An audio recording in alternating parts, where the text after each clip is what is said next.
La calanque de Podestà a été acquise par la Société d'électricité de Marseille en 1930.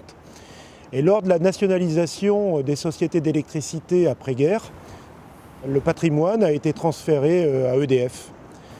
C'est une calanque qui est située au cœur du parc national des Calanques, qui est le premier parc européen avec des caractéristiques à la fois terrestres, maritimes, mais aussi périurbains. C'est une calanque qui fait 1,26 hectares avec une profondeur d'eau d'environ 16 mètres. EDF est très investi dans la biodiversité, c'est un élément majeur pour nous, parce que nous sommes un acteur industriel.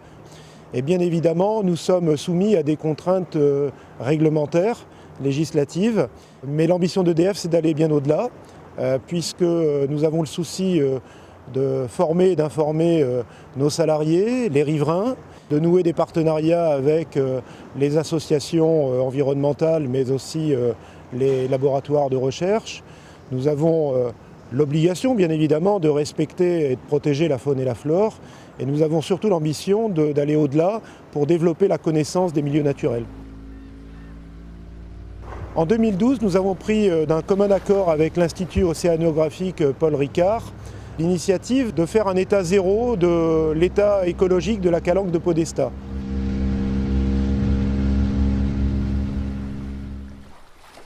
Nous réalisons depuis 2012 des suivis de la faune et de la flore de cette calanque.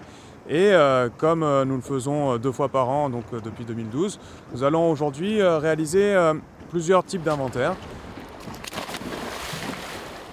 Ce qu'on va faire au cours de nos plongées, c'est ce qu'on appelle du comptage sur transect. C'est-à-dire que sur une distance donnée, à un endroit précis, on va par exemple compter tous les poissons que l'on voit et que l'on sait reconnaître par leur espèce si possible, les classes de taille. Et ainsi, ça nous permet d'apprécier la diversité, les abondances et même les biomasses et de comprendre comment est structurée la communauté des poissons.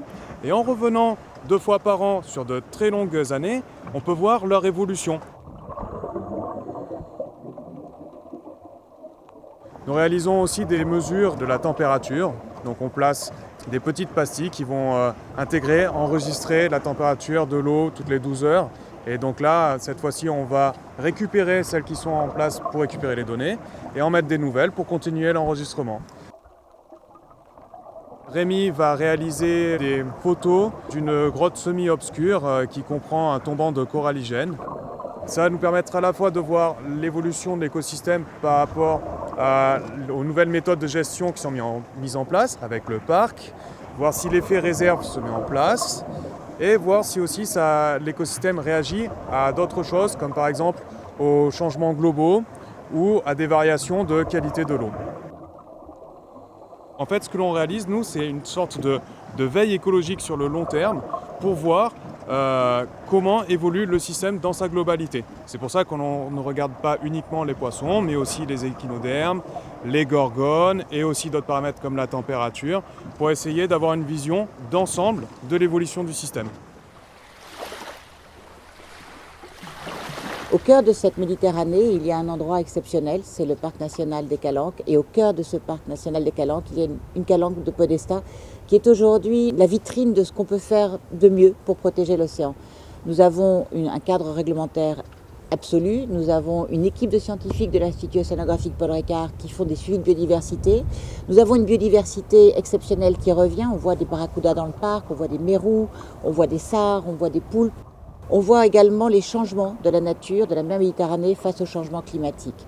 Et puis enfin, nous avons une entreprise responsable qui a enfin mis au cœur de son mécénat les 3 enjeux fondamentaux de notre avenir, l'océan, la biodiversité et le climat.